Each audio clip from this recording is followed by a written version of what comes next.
te abasasi baffe n'emboozi naddala ku nsonga y'emyoga egifuuse emyoga kale ebintu tubijekeze bali ensimbi kyofa togabye walumbe ya kigaba nabwe kityo mbaka akikira abantu bevuma mu lukiiko lw'eggwanga olukulu Robert Migadde yalabye gulibwe gutyo n'agamba nti abantu bange kambawe ambulance okusobola okulaba nate ng'obulamu bwabwe butambula bulungi onagikwasiza abakulembeze ku district ey'e Buvuma.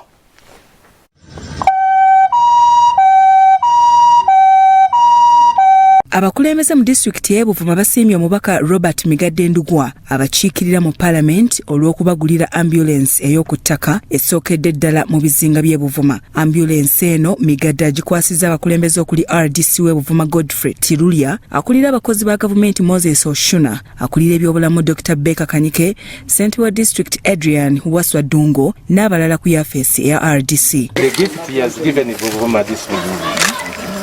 Thank you so much. Wish you the best. Please. Hand over this key to the chairperson. Omukyala atuuka okuzaala ne bamuwa transfer ogenda mu ddwaliro eddene naye nga talina ntambula talina yadde ez'amafuta naye Honorable Migadde bw'avuddeyo okutuyamba tu ambulance tweyanziza MP waffe tweyanzige. Ategeezezza nti wabaddewo obwetaavu obw'amaanyi obwa ambulance kubanga Buvuma teri bulungi ku nsonga z'ebyobulamu nga ku bizinga 52 ebikola district eno tebalina ddwaliro ddene kaliba erya gavumenti oba ery'obwannannyini nga erisingayo lya Kitamiiro Health Center 4.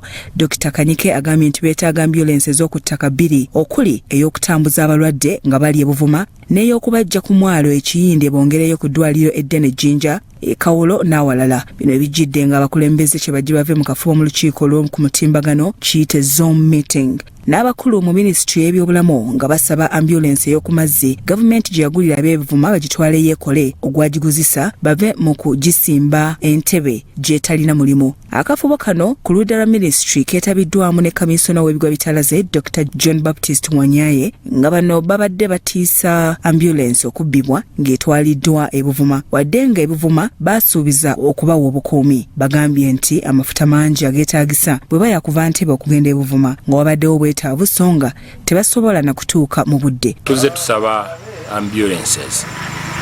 Kale tulina okusomoozebwa nti twetaaga ambulance za mirundi ebiri. Twetaaga ey'oku mazzi, twetaaga ey'oku ttale.